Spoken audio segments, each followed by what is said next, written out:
Hello mga ka-Rose! Another day, another cake! Kamusta na kayo? For today's video, gagawa tayo ng Bento Combo 5 na cake at kukwento ko na rin ang backstory ng cake order na ito. Medyo matagal din ang conversation namin ng customer na ito. Umabot siya ng 2 to 3 weeks yata.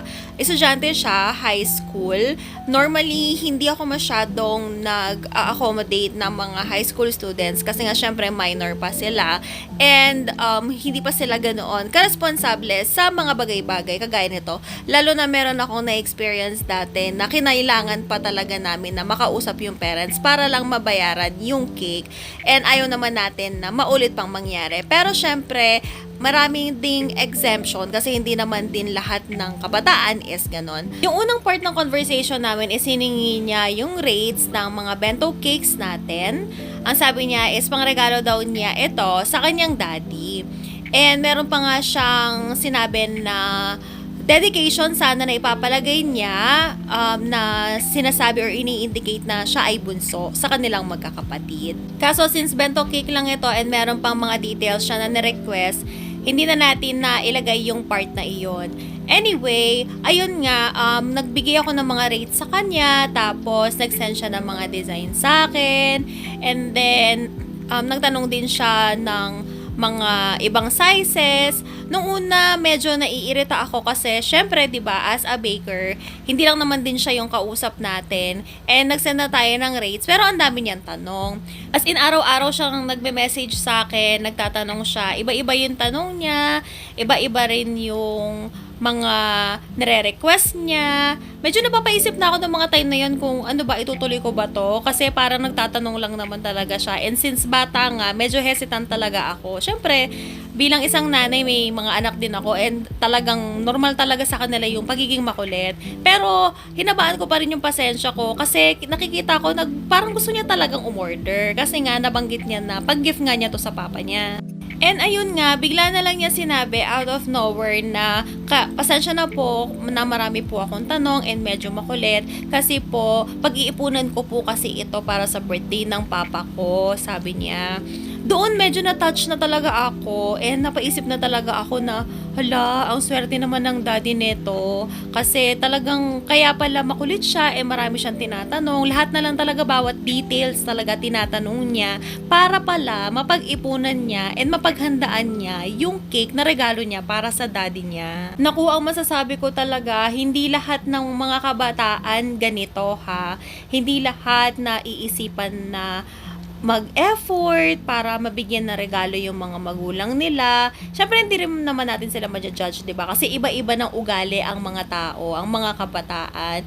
Kaya nakaka-proud and nakaka-touch. Syempre, nanay na ako, magulang na ako, na yung isang bata is naisipan niya talaga na mag-ipon, siguro galing sa baon niya, iniipon niya, nagtatabi siya ng konti para maibili ng cake yung papa niya.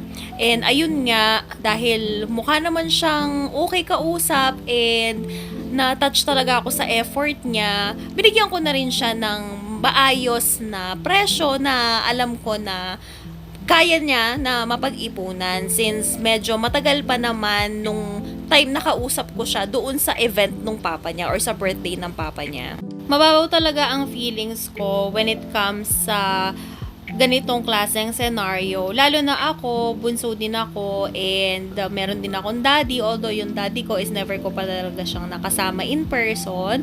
Last kami nagkasama is wala pa akong 1-year-old and nandun siya sa ibang bansa. Although nakakausap ko naman siya and nangangarap din kami dalawa na sana one day is magkasama din kami and makita kami in person, di ba?